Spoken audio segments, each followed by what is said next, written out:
నా భార్యకి నా కూతురుతో మాట్లాడాలని ఉందట. ఈసారి కూడా నువ్వే హెల్ప్ చేయాలి. నాకు తెలుసులే, మీ డాడీ మీద నీకు కోపం. నేనెందుకు మాట్లాడాలమ్మా? ఆయనే మాట్లాడొచ్చు కదా. అయినా నేనేం తప్పు చేశానని ఆయనకి నేనంటే అంత కోపం? నచ్చిన వాడిని ప్రేమించి పెళ్లి చేసుకోవటం తప్ప?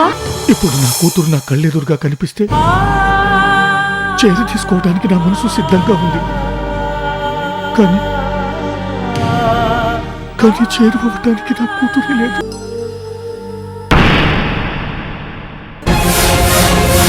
ఈ అమ్మాయిని ఎవరో మీ హాస్పిటల్లో జాయిన్ చేసి వెళ్ళిపోవడం, ఎలాంటి వివరాలు తెలియకపోయినా మీరు సర్జరీ చేయాలనుకోవడం, దానికి నన్నే పిలవటం, ఆ అమ్మాయిని చూసిన వెంటనే కోల్పోయిన బంధం ఏదో దొరికినట్లు అనిపించడం, ఇదంతా విచిత్రంగా లేదు?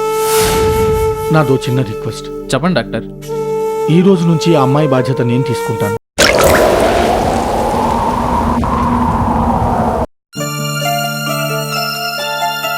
ఆగో.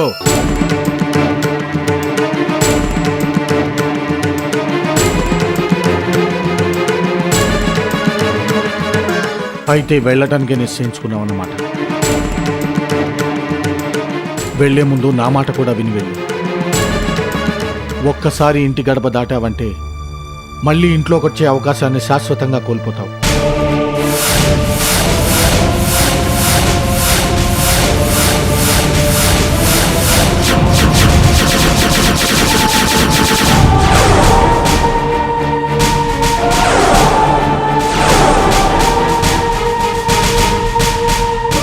ఏంటండి ఆ మాటలు? మనకున్నది ఒక్కగానొక్క బిడ్డండి. ఒక్కగానొక్క బిడ్డని గారాబం చేయటం వల్లే ఇది ఈ రోజు ఇలా తయారయ్యింది. మన ఇంటి పరువు మొత్తం బజారు గీడ్చే స్థితికి దిగజారింది. నేనేమి ఇంటి పరువు తీయట్లేదు డాడీ. నా మనసుకి నచ్చిన వాడిని ప్రేమించానంతే. మళ్ళీ ప్రేమ గురించి మాట్లాడావంటే చంపేస్తాను. కన్న తల్లిదండ్రులను కూడా కాదని ఇల్లు విడిచి వెళ్ళటానికి సిద్ధపడ్డావంటే 20 ఏళ్లుగా పెంచి పెద్ద చేసిన మా ప్రేమ కంటే 6 నెలల క్రితం పరిచయమైన వాడి ప్రేమ గొప్పదైందా నీకు? ప్రేమ పుట్టి ఎన్ని నెలలైందన్నది కాదు డాడీ, ఇప్పుడు ఎంతుందన్నదే ముఖ్యం. అలాగని నేను మీ ప్రేమను తక్కువ చేయడం లేదు. మీరు నన్నంతగా ప్రేమిస్తున్నారో నాకు తెలుసు. నేను ప్రేమించిన వ్యక్తి దగ్గరికి వెళ్తున్నానే తప్ప నన్ను ప్రేమించే మిమ్మల్ని దూరం చేసుకోవాలని నాకు లేదు.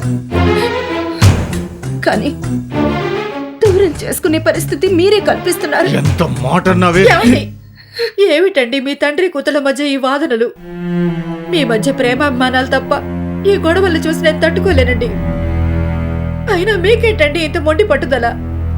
ఈ రోజుల్లో ఎంతమంది అమ్మాయిలు ప్రేమించి పెళ్లి చేసుకోవడం లేదు. మనకు కావాల్సింది మన అమ్మాయి సుఖంగా ఉండడం. తను కోరుకున్న వాడితో పెళ్లి జరిపించండి.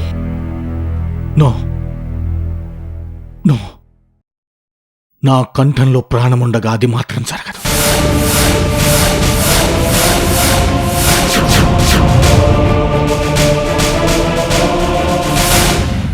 ఎస్, నేను చూపించిన అబ్బాయినే పెళ్లి చేసుకోవాలి. ఈ ప్రపంచంలో నాకింకో ప్రాణి అక్కర్లేదు. నా ప్రేమంతా ఈ కూతురికే పరిమితం చెయ్యాలని వేరే బిడ్డలే వద్దనుకుని దీని మీద ఎన్నో ఆశలు పెట్టుకుని బతుకుతున్నానే నేను. అలాంటిది ఈ ఒక్క కూతురు కూడా కోరిన కోరిక తీర్చకపోతే ఎలా సహించనే నేను? కన్నబిడ్డలంటే కోరికలు తీర్చే ఆట బొమ్మలు కాదు డాడీ.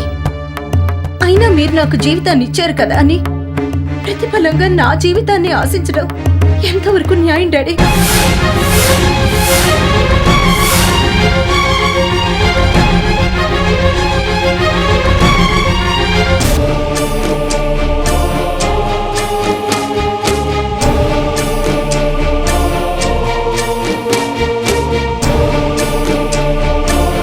చిన్నప్పటి నుంచి నేను కోరుకున్న ప్రతిదీ నాకు ఇస్తున్నారే.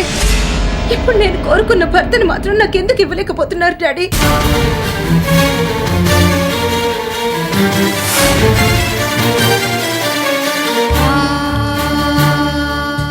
మీకు నేను ఇష్టపడ్డ వాడితో పెళ్లి చేయాలనే ఉంది. కానీ భయం డాడీ. ఈ సమాజం ఏమనుకుంటుందోనన్న భయం.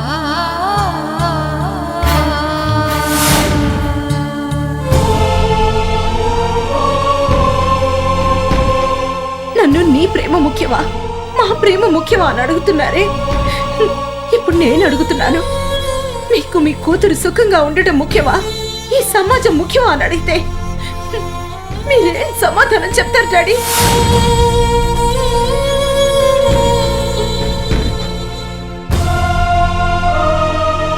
నాకు మీ ప్రేమ ఎంత ముఖ్యమో అతని ప్రేమ కూడా అంతే ముఖ్యం డాడీ. నాకు ఈ రెండు ప్రేమలు కావాలి డాడీ.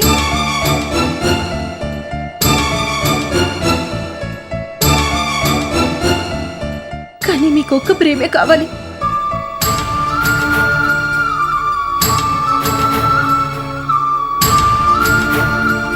నేను ఎక్కడున్నా నా మీద మీకున్న ప్రేమ దూరం కాదు. కానీ ఇప్పుడు నేను వెళ్ళకపోతే నా మనసులోని ప్రేమ దూరం అయిపోతుంది.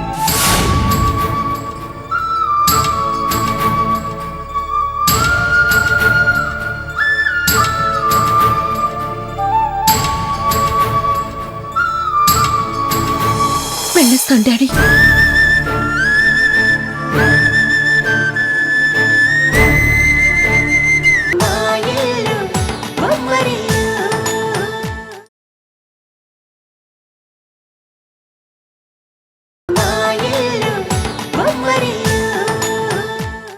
వెళ్ళొస్తాను డాడీ.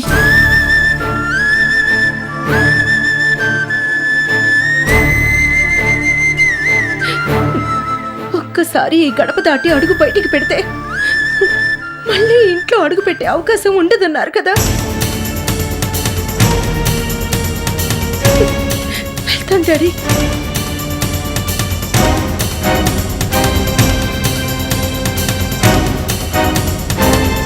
ఏమండి, అమ్మాయి వెళ్ళిపోతుందండి. ఆగమని చెప్పండి, ఆపండి. ఏమండి, వెళ్ళిపోతుందండి. హారిక,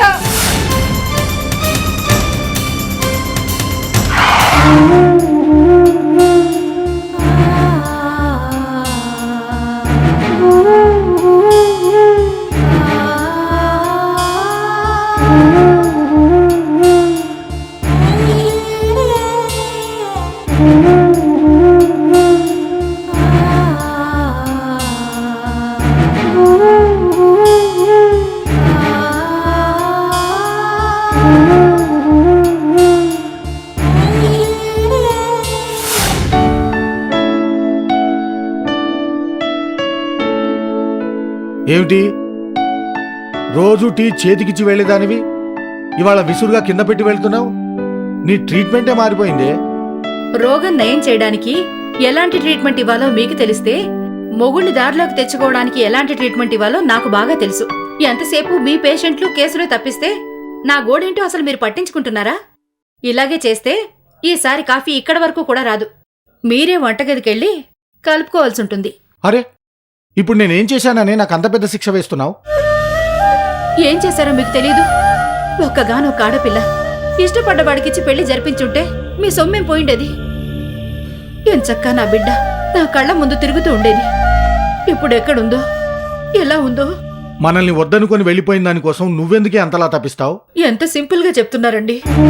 ఎంతైనా మగవాళ్ళు కదా, ఇలాగే మాట్లాడతారు. 9 నెలలు కడుపులో మోసి జన్మనిచ్చుంటే నా బాధ ఏంటో మీకు అర్థమైండేది. అయినా కన్న బిడ్డ క్షణకాలం కళ్ళ ముందు కనిపించుకుంటే కంగారుగా ఉంటుంది. ఇన్నాళ్లైనా మన బిడ్డ ఎక్కడుందో, ఎలా ఉందో తెలుసుకోవాలన్న ఆలోచన మీకు రావట్లేదంటే మీ మనసు ఎంత బండరాయిగా మారిందో నాకిప్పుడు అర్థమవుతోంది.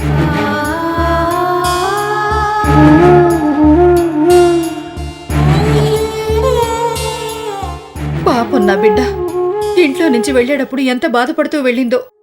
మళ్ళీ ఇంటికి రావద్దన్నారంటే ఏదో కోపంలో రావద్దన్నారనుకున్నాను. చూస్తుంటే శాశ్వతంగా వదులుకునేలా ఉన్నారు.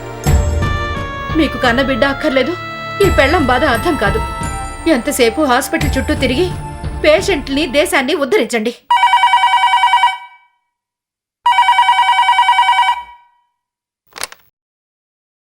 హలో, చిరంజీవి గారా? ఎస్, మీరెవరు? నేను అమెరికా నుంచి మీ అల్లుడిని మాట్లాడుతున్నాను.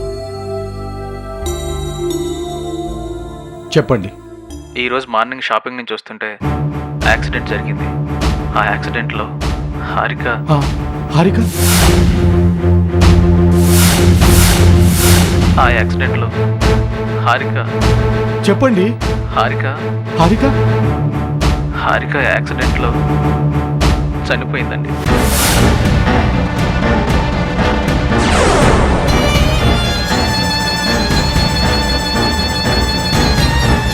She no more.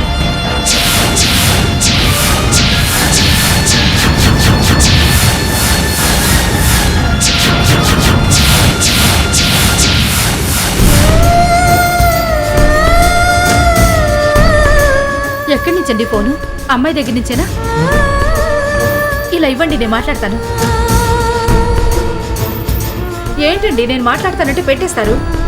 Hello hello అమ్మా, హారిక అమ్మా, నేను అమ్మనమ్మా, అమ్మని మాట్లాడుతున్నాను. హారిక హలో.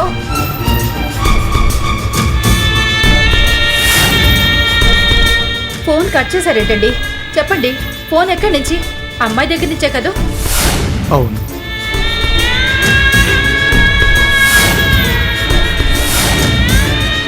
అమ్మాయి ఫోన్ చేస్తే మాట్లాడకుండా ఎందుకు పెట్టేశారండి? పాపం, మనతో మాట్లాడాలని ఎంత ఆశగా ఫోన్ చేసిందో. ఒక్కసారి మాట్లాడితే మీ సొమ్మేం పోతుంది? మీకు ఇష్టం లేకపోతే నాకివ్వాల్సింది. నేను మాట్లాడుండేదాన్ని కదా. ఎందుకండి ఎంత పనిచేశారు? ఫోన్లో మాట్లాడింది అమ్మాయి కాదే. అమ్మాయి దగ్గర నుంచి ఫోన్ వచ్చిందన్నారు. అమ్మాయి కాకపోతే ఇంకెవరు మాట్లాడారు? అది అమ్మాయి భర్త.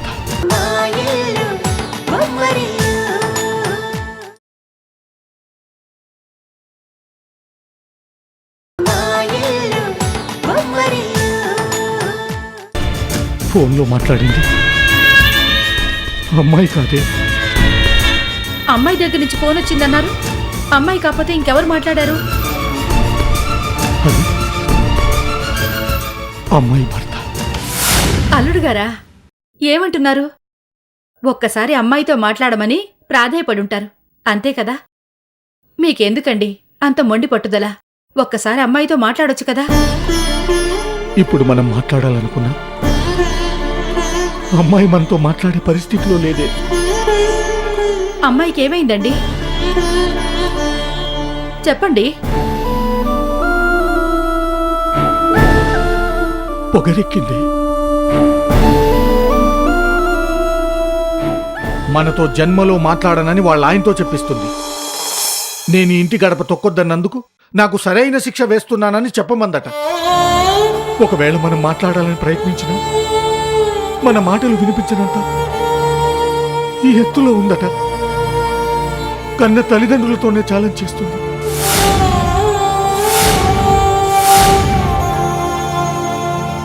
మన కడుపున పుట్టిన దానికి ఎంత పొగరుంటే దాన్ని కన్న తల్లిదండ్రులం మనకెంత పంత ఉండాలి? ఇక మనం దాంతో మాట్లాడకూడదు.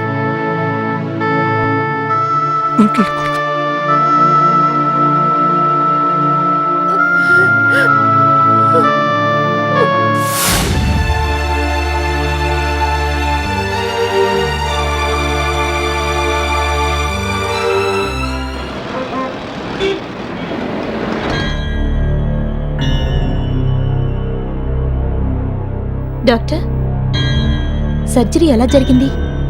బాగా జరిగిందమ్మా. సర్జరీలాగే నేను అనుకున్నట్టు అన్నీ బాగా జరిగితే ఇక నువ్వు మా అమ్మాయి గొంతుతో మాట్లాడాల్సిన అవసరం రాదమ్మా. ఏం డాక్టర్, మీ అమ్మాయి చనిపోయిందన్న విషయం మేడం గారితో చెప్పాలని నిర్ణయించుకున్నారా? లేదమ్మా, మా అమ్మాయిని నా భార్య ముందు నిలబెట్టే అవకాశం నాకు దక్కింది. మీరేమంటున్నారో నాకు అర్థం కావడం లేదు డాక్టర్. మీ అమ్మాయి చనిపోయి చాలా కాలమైంది కదా, మళ్ళీ ఇప్పుడు ఎలా తీసుకొస్తారు? విధి విచిత్రం అంటే అంతేనమ్మా. జీవితం అనే రంగస్థలంలో మనందరం పాత్రధారులు. ఎవరి పాత్ర ఎప్పుడు ముగుస్తుందో చెప్పలేము. కానీ కొందరి జీవితాలకి గొప్ప మలుపునిస్తూ అయిపోయాయి అనుకున్న పాత్రల్ని మళ్లీ ప్రవేశపెడుతుంటాడా భగవంతుడు. ఈరోజు నా కూతురు పాత్రని మళ్లీ ప్రవేశపెట్టాడమ్మా. ఈరోజు నేను సర్జరీ చేసింది ఎవరికో తెలుసా?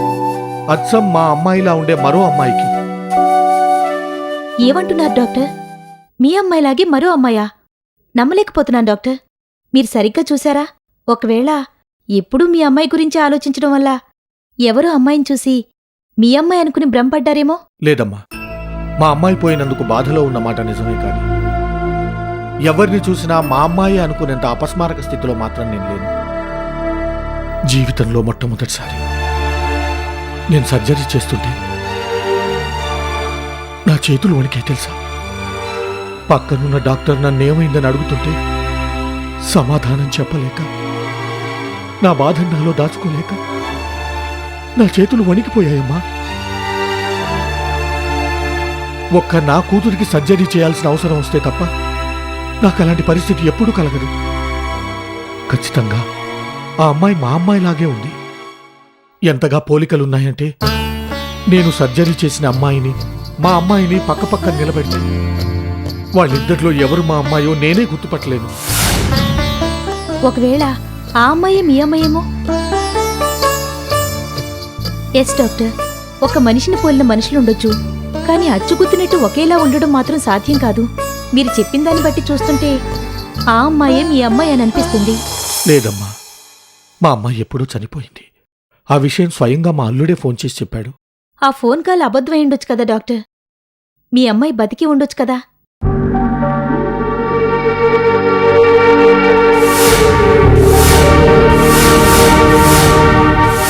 మీలాంటి మంచి మనుషులకు అన్యాయం చేయడానికి ఆ భగవంతుడు కూడా సిగ్గుపడతాడు. తప్పకుండా ఆమె మీ అమ్మాయే అయ్యుంటుంది డాక్టర్. బాగా గుర్తు తెచ్చుకోండి. తను మీ అమ్మాయి అని గుర్తుపట్టడానికి ఆధారాలు ఏమైనా ఉన్నాయా?